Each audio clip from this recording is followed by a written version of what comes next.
It's a go. It's a go. Okay, here we go. Oh, it's thinking. And we also don't forget to fade the music because that was a problem last time. Yeah, that was a big... What if you could use the same music? Oh, wait, That's like another commercial. It's like ad music. Just a second. Wait. Okay. Oh, that's another ad. Sorry, the ads are really getting to us today. That's okay. Oh, and another one. I'm eating like a chocolate sauce ice cream soup. It's delicious. It's so good. Oh, it's just music. Well, we'll just talk over this one. Okay, fine. Welcome to the Keanews. The Keanews. Oh, yeah. Tonight, we have delving into like a kaleidoscopic ricochet through Keanu's past life. Yeah. And it's going to be real cool. And it's going to be a bit sexy. Yeah. Oh, there's going to be a lot of sex in this one. There is? Yeah, this one's the pervert one. Oh, wow. Yep. Okay, it's happening. But the thing that I wanted to... We've talked about Keanu. Yeah. We've talked about you and I. A lot. People have a real sense of where we are in this whole process. Mm-hmm. We talked about the Beat Poets. We learned a lot about them. We foresaw their death. Yeah. But I wanted to talk about the Maiden, the Mother, and the Crone. Yeah, you did. We haven't talked about them so much yet. Yeah, I think that they're probably a grandmother, a mother, and a daughter. Mm-hmm. I like that we're full out eating in this episode. Yeah, this is a delicious episode. It's a delicious episode. It's a bit of a soupy episode in terms of the food options. You have a smoothie with a spoon? Mm-hmm. I have a bowl of ice cream and sauce with a spoon. That's just what's all happening. Well, in our last episode, Ethan Hawke disappeared. Mm-hmm. He was here. They had a very big altercation. And then he just disappeared. And then we learned that he hasn't been heard from since. No, and also that's not this podcast's problem. Touche. This is not a podcast about Ethan Hawke. And the door's closed. Yeah, Spencer's gone. He's eating nachos. He's going to go make a podcast about Ethan Hawke out of fury. But by the pure rage that is bubbling up inside of him because Bill Wood said, it's not our problem. So we're in that part of quarantine that kind of boggles your mind. Yeah. I look back on me at day 11 and chuckle. And I think Keanu has that same thing. Because we started the Keanu's around day 14 and we were like, imagine that this could go on possibly for longer. And then we didn't think that. And now it's day 1 million. And things are starting to be less weird than before. And I'm weirded out by the fact that things are starting to go back to normal. I'm like, how could they possibly? The Maiden, the Mother, and the Crone are discussing leaving the ranch. The Crone has nothing, is very annoyed. She's super comfortable. Yeah. She's just finally got her sourdough starter to where she wants it to be. She is so glad that she doesn't have to talk to that neighbor of hers. Yeah, why would she go back there? Always lets her terrible rose little bushes. apartment. Oh. She just wants to make the hallway and the balcony nice, and people keep shitting on it. Yeah, and so now on the ranch, she doesn't have to worry about any of that. Keanu appreciates what she brings to the table, her wisdom, her vitality, her cooking. So she is just not into this idea of leaving quarantine. Yeah. Who's more into it, the Maiden or the Mother? Definitely the Mother. Oh, the Mother wants out. She wants out. Yeah. Because she's had it with the Maiden. She's had it. Yeah, and the daughter, in typical sort of post-teenage fashion, is simultaneously going with the flow and also being really difficult. Oh my God, she's just... Especially this past week. Yeah. Do you remember all the things that she was getting into? God. She's a real handful. She is. You can't have an avalanche podcast and cascade rocks down into the gorge. It's destroying Keanu's ranch. You just can't do that. It doesn't matter if it's art. There's a line that has to be drawn. And so I think also secretly that the Mother... I think she's been a little bit online dating. And I think she's met someone. Oh, she needs to be able to break up this quarantine gang so that she can go out and meet somebody. Yeah. But how's... She knows Keanu. I was going to say, how does Keanu feel about this all happening? Yeah. Well, no, I would like to talk about how... what's the mother's name? Mildred. Yeah. Mom, Mildred. Yep. Carol, Crone. Of course. And teenager, Tina. Tina the teen. Tina the teen. Typical. Mildred the mom. Yep. The dog just groaned. Just grumbled real bad. She's like, oh, fine, your little name game. Great. Thumbs up. I don't have thumbs. How did Mildred meet Keanu? Well, it was one late evening. He was trying stand-up for the first time. Yes. And last time. Yeah. Really didn't work out. It was not a low point is the wrong word for Keanu, but it was one of those points of his life where he was like really questioning who he was. Mm-hmm. And she was there then. And this has also been that time for Keanu. Mm-hmm. Like, who am I? What's important to me? How do I want to use my time? What are my values? Why do I keep getting this rash on the side of my arm? You know, all those human questions that everyone's always asking. Why do I keep getting that rash on the side of my arm? Do you know what? It could be genetic. It could be about that thought that you keep thinking. It could be about that weird new soap you're using. Could be anything. Why do we get rashes? It's a mystery. It's a freaking mystery. That's true. Yeah. And so when he was first trying stand up and realizing the skill that it was, and also it's like he is funny. He found his funny. But he's one of those kind of funnies that you go, yeah. It's not a stand-up really funny. Liked him. Yeah. But it wasn't quite his cup of tea. No.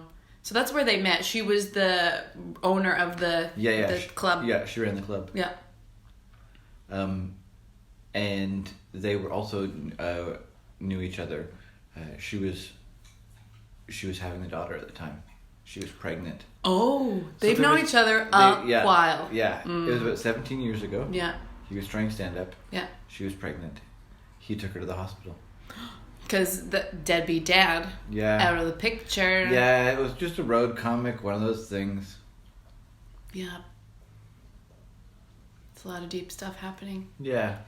And so when quarantine happened and she was like, I can't handle all of this on my own. He was like, you should come to the ranch. Come to the ranch. And so she got her mother out of that horrible little apartment. Mm-hmm. Don't tell her mother that she said that, but it's a horrible little apartment. Makes her sad a little bit. Mm. And she and her daughter drove up. Yeah. But oddly enough, they're really wearing old-timey clothes now. Like, they've really leaned into this whole thing that Keanu has started. Yeah, there had been a theater company that used Keanu's barn for a couple of years. They're not here now, but a lot of their stuff is still lying around. Trunks of old costumes and things. Yeah, and they just only did period pieces. Yeah, that's it. Yeah, lot of, like, queenish garby stuff. Yeah. And that's what they decided.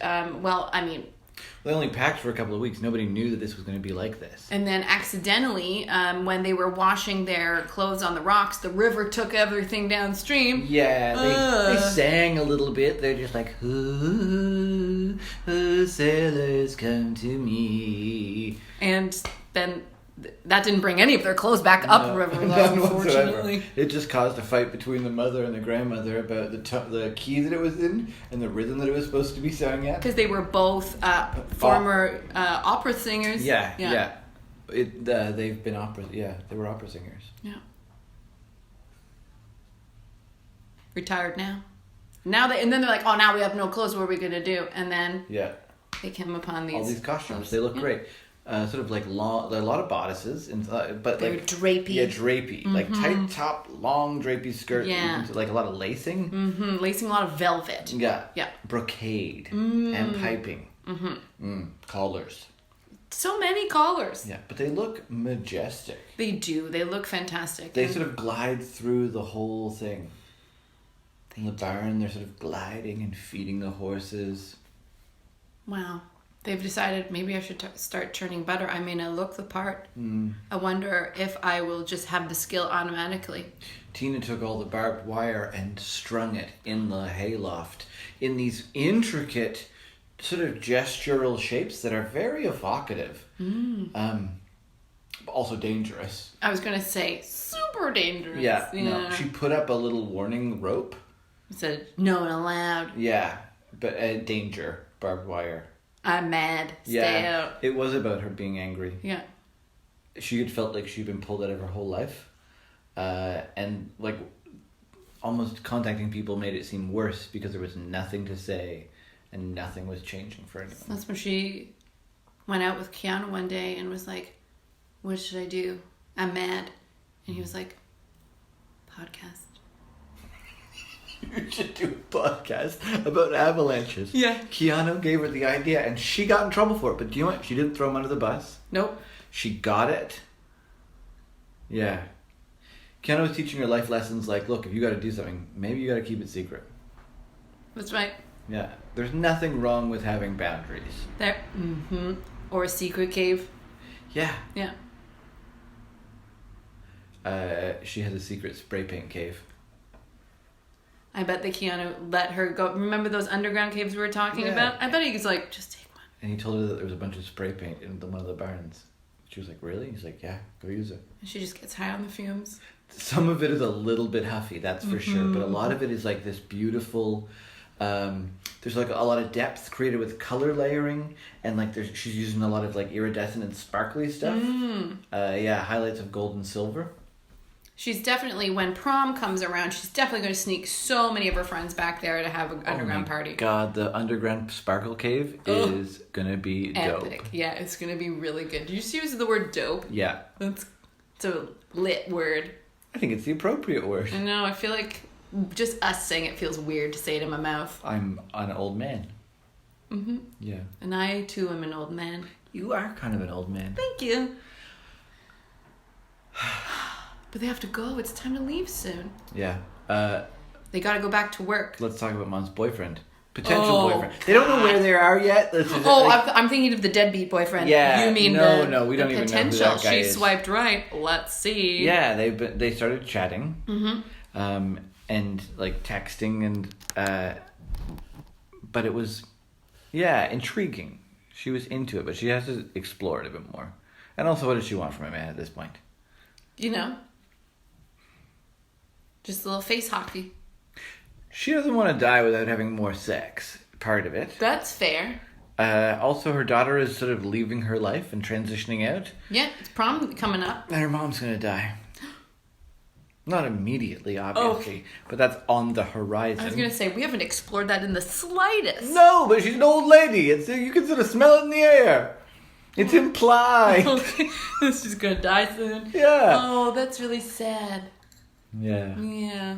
Not soon, but, You know, in the foreseeable future. She's going to see a grandkid, but not much further after that. Do you think she's going to see a grandkid? I hope so. I don't know. That girl is a handful and she's coming home knocked up sooner rather than later. Bill Wood. I don't think there's a problem with that. I think there's a lot of great lives that start that way. That's fair. Tina, she's her own woman. Yeah, she knows what she needs. Mm-hmm. And she's not afraid to make her own mistakes. Respect, Tina. We respect you. Yeah. From this quarantine process, Grandma learned. She learned a lot. She learned a lot about laser pointers. She did learn a lot about laser pointers. Yeah. You can play with cats and raccoons and deer with laser pointers. You can do anything. You don't even have to leave your rocking chair. Yeah, you can just zap them with your laser pointer. Mm-hmm. She did a lot of online bingo. Yep, a lot of online bingo. Oh, yeah. She also looked back at different parts of her life and drew strength and inspiration from those interactions and was able to make it through this one. Yeah. And she shared a lot of stories with people. Yeah. And it made their time easier and better. That's where she and the Beat Poets got really close. So they were really... She was really sad when they died, but that hasn't happened yet in the episode. But when they do die, she'll be real really sad. sad. Mm-hmm. I think the Beat Poets might die sooner than Grandma. I think you might be right. I know. Oh, that's sad. I don't know what it is, but that's just how the story feels like it's going to go. This episode's ending off a bit sad. Oh. But I think it's okay because let's see what the music is that comes up to let us go out. Oh, can we just...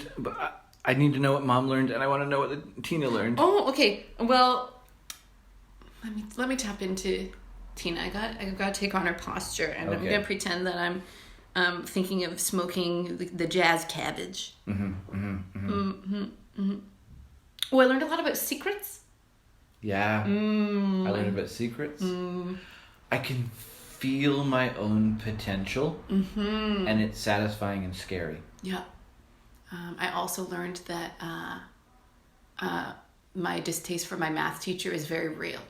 Because since taking space from my math teacher, I'm a lot happier. Yeah.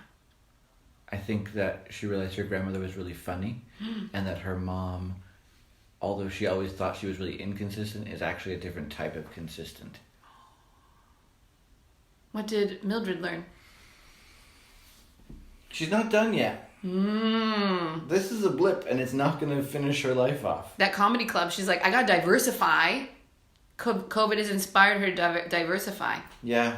She's also going to make was that sourdough bakery? I think she could probably make a sourdough bakery, and she was really inspired by the Beat Poets.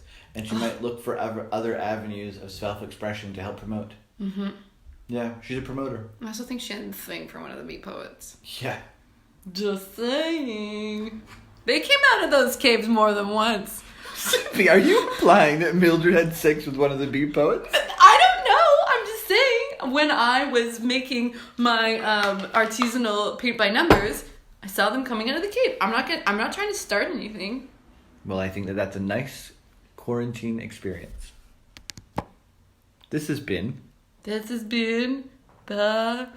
my phone is thinking. The Keanews. As we drift away at the end of our experience, this has been the Keanews. It has been.